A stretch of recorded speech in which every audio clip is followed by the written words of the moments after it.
guys, it is me again.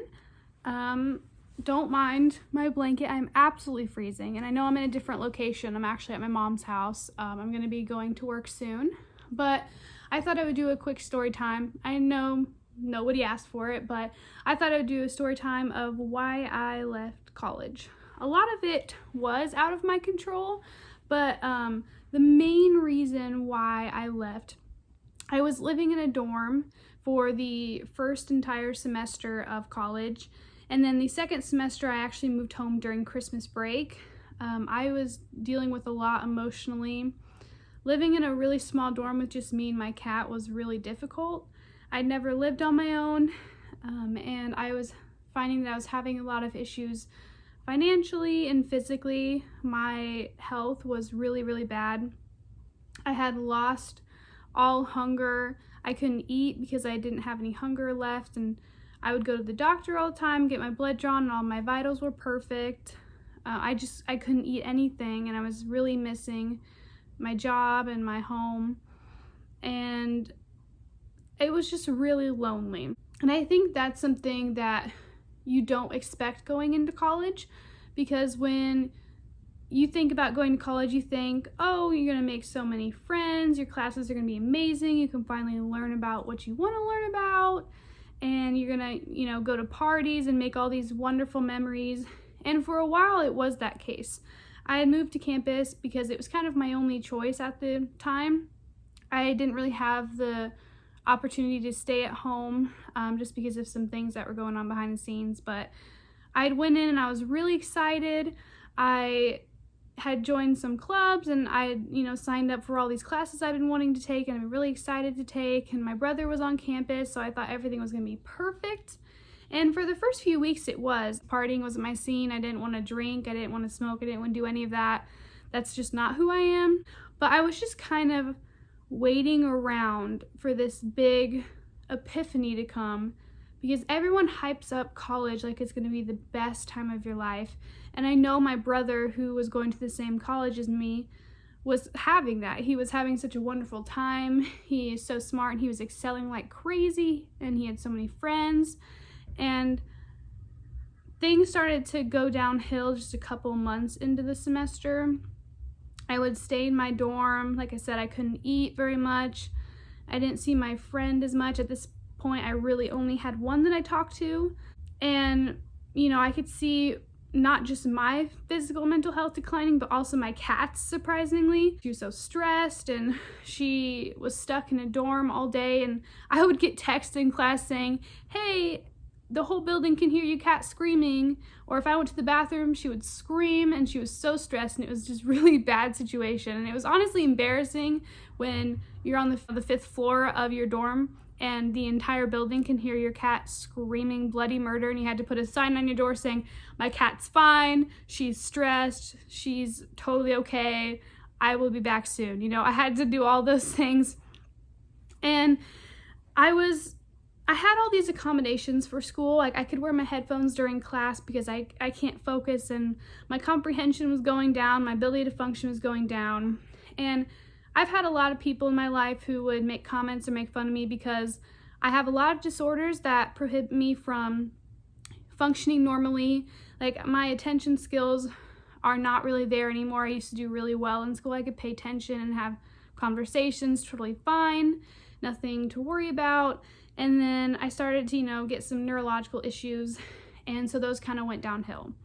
And so when I wasn't having the college experience I was expecting to have, I think that was devastating. I mean, it would be for anybody. You go in and you think all these great things are going to happen, but, life isn't always the same for everybody, and that is okay. If you don't have the same experience as your parents did in college or your siblings, that is totally okay. Everyone is different. Some people don't even want to go to college, and that is totally fine. You don't have to do anything you do not want to do.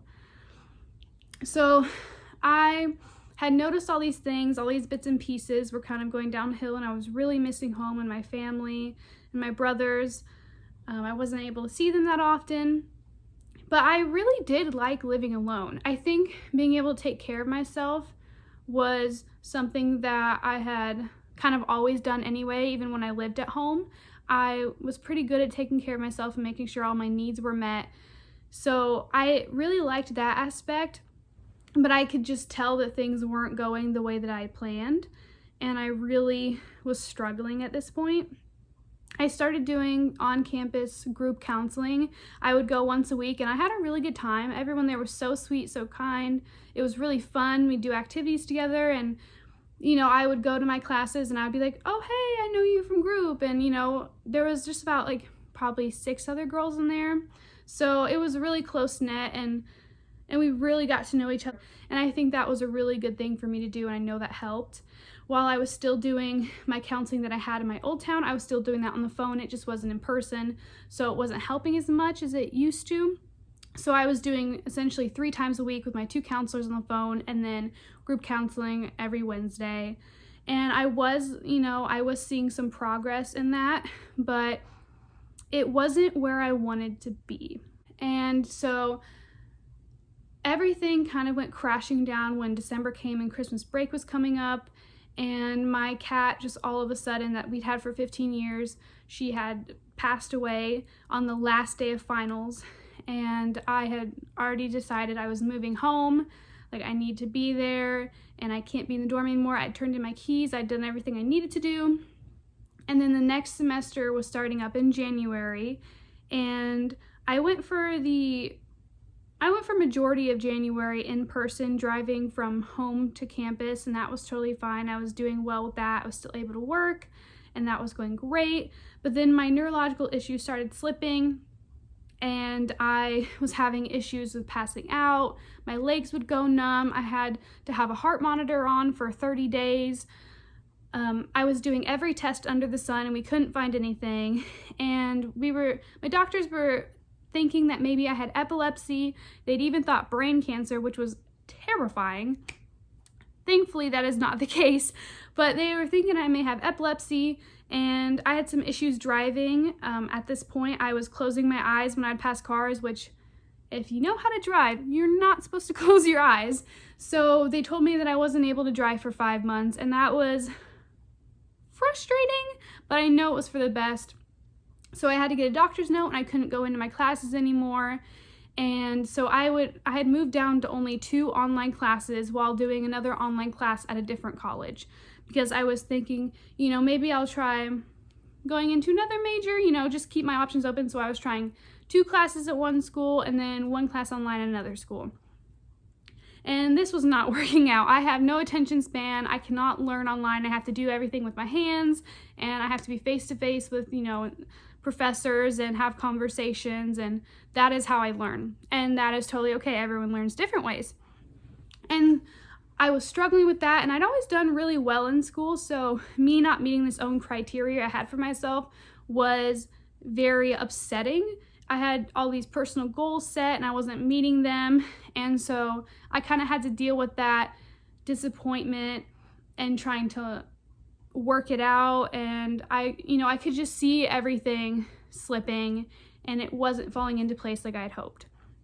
So I wasn't able to drive for 5 months, and I was doing great in my English class because I've always done great in English. I love writing essays randomly, but I had this history class I was doing, and since I wasn't able to drive to school, my professors were supposed to send me homework, and one of my professors refused to send me any work, and I almost failed out of college because I wasn't aware that I had these assignments, and at this point I couldn't even log on to any of the databases for this college, so I couldn't access any websites related to college, the library database, anything. I was having so many issues with my computer, couldn't get in contact with anyone. And finals week came up. My professor had refused to tell me if I was going to have a final or not, and so I had to drop that class last second, unfortunately. So I really ended up only doing 2 courses. I was hoping to go back the next fall because I had taken 1 summer class at the other school and it went great, and I was hoping to go back that fall, and then I wasn't able to because some financial issues got messed up, and my college thought I owed money that I didn't, and so all of my scholarships and everything I'd worked so hard for was canceled because I wasn't going for continuous semesters. And that is a long story I've talked about for so many months, and I just now can't go to that college anymore, and I'm having difficulties finding a college I can go to. But I had always seen myself in college. I had always seen myself making so many friends, getting great grades, scholarships, being in clubs, and this did not go as planned. A lot of it was not under my control, and I have always been a control freak. I have OCD like crazy, and I had planned out these stages of my life, and they didn't turn out the way that I'd hoped, and that was heartbreaking. It has taken me so long to come to terms with the fact that right now I cannot go to college. It is not my fault. I've tried everything that I can, and it's probably best for me to have this break anyway. I was able to work full-time at my job that I loved so much at the time.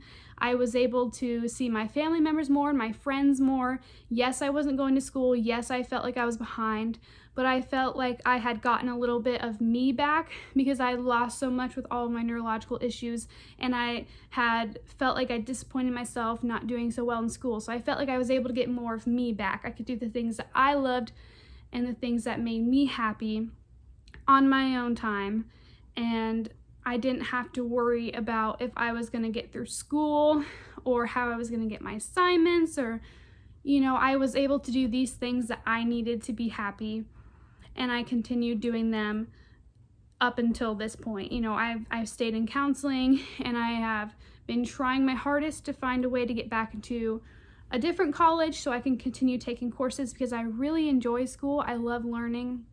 I think we all learn new things every single day, and you never stop learning, and you should never want to stop learning because things change.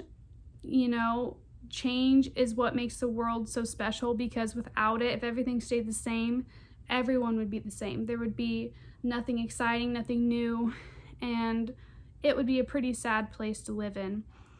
So coming to terms with not being able to follow through with the plan I'd set for myself was really hard, and I think that applies to a lot of aspects in life. If you plan, you know, a year, 5 years, 10 years, 20 years ahead of time, and things aren't always going to line up in place like you had hoped, and I think you have to be able to adapt, and you have to be willing to accept that things may not go that way. Because if you can't, you know, work with the situations you're given, then you're going to end up being really disappointed. If you're not able to adapt to your circumstances, then you're probably never going to feel like you've gone anywhere, if that makes sense. I'm a very sporadic person, yet a very planned person. I like to have things in motion, and I like to know how I'm going to get there, how things are going to work, but I also like just going off of one thing at a time. I like to know what's going on later in the day, but I also like to just be adventurous and have fun. And so those really collided with each other, and I found a lot of issues. And so I thought, you know, coming on here and discussing my college situation may help younger people or even older people who feel the need to go to college, or maybe their situation didn't work out for them and they feel alone in that. You're not. Mine didn't work out either. I struggled a lot with it. I still currently struggle sometimes. Most of the time I'm okay, but it will get better. You'll kind of get back into your groove and figure out what it is you want to do next. If you really do want to go that route, or if you want to try something different, that is totally okay. You have plenty of time, I promise you. As someone who worries about time constantly, you have time. Even if you're 60 years old and you want to go to college, do it. Go to college. Do anything you want to do. There is no limit. I know that's cheesy and it sounds dumb. There is no limit. There are a million jobs out there. If you have some weird niche thing that you love to do, find your people. I promise you there are other people who enjoy the same things as you. It will work out.